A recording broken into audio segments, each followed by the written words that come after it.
Kwa jina naitwa Steven Justin Masaki. Ni mzaliwa wa Moshi, lakini nimeona fursa kidogo ziko Masumbwe, kwa nikaweza kufika Masumbwe kwa kushirikiana na ndugu zangu wengine ambao wako Masumbwe, kwa kushirikiana na jamii iliyoko Masumbwe, wakaniwezesha kufanya biashara hii ya mazao. NMB wamenisapoti kuanzia nilipoanza msingi mpaka kufikia hapa nilipo. Serikali yetu, serikali ya Rais wa Jamhuri ya Muungano wa Tanzania Mama Samia Suluhu pia anajitahidi sana kwa vijana, sisi kutuinua vijana, hususani mabenki pia yanatupa mikopo, ndio ambayo yanatuwezesha sisi kuwepo kufanya biashara kama hii. Sababu ukiangalia kama mimi hapa nimekuja, nilikuwa na hela kidogo, lakini benki waliniamini kwa sababu niko kwenye mfumo wa biashara, wakaona ni vyema zaidi, wakanisapoti kuanzia kutoka kwenye msingi mpaka hapa nilipo. Kwa hiyo nawashauri sana vijana wenzangu wajitahidi kuangalia fursa mbalimbali. Unaweza kuwa umesoma, lakini kama hujaangalia kitu gani kizuri cha kufanya, utaishia tu kuwa na elimu, lakini pesa pia utazipata. Sasa kwenye masuala ya mikopo, ukiingia kwenye mkopo unatakiwa uwe tayari una kitu ambacho umeshajua cha kufanya, ambacho hakitakuangusha.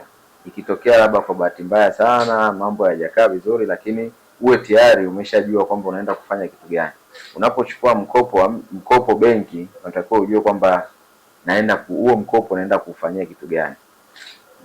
Kwa hiyo niliona ni vizuri nikachukua mkopo kwa sababu nilikuwa na hela kidogo. Kwa hiyo nikaanzisha msingi wangu, nikaanzisha kidogo. Kwa hiyo benki wakanithamini mimi kufanya hii biashara mingi.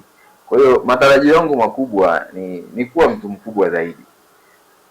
Hapo mwanzo huwa ni mgumu, lakini tunamuomba Mungu kwamba kadri siku zinavyokwenda, miaka inazidi kusonga, basi tutoke kwenye hatua moja tuende hatua nyingine, maeneo makubwa, ili tuweze kupata mipunga mingi na wafanyabiashara wazidi kuwepo, sababu tuna wafanyabiashara wengi wanaokuja huku, wako Waganda wanakuja.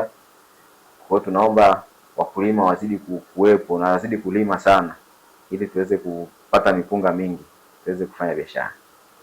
Na niwaambie wafanyabiashara wanaotoka Rwanda, Uganda, wanaotoka sehemu mbalimbali, kwanza wasikariri eneo moja kwamba Kahama tu ndo kuna biashara ya mchele, au Kagongwa au Shinyanga. Pia Masumbwe kuna michele mizuri sana. Sema changamoto iliyokuwepo Masumbwe, walikuwa hakuna kalasota. Sababu kuna viwanda vingi vimewekwa makalasota, ndio maana wanaona kidogo wanakuwa Masumbwe hawapo. Lakini tunawakaribisha sana kwa sababu kuna kalasota pia imefunguliwa iko pale juu.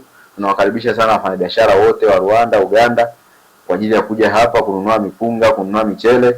Tunawakaribisha sana. Na michele hapa ni mizuri.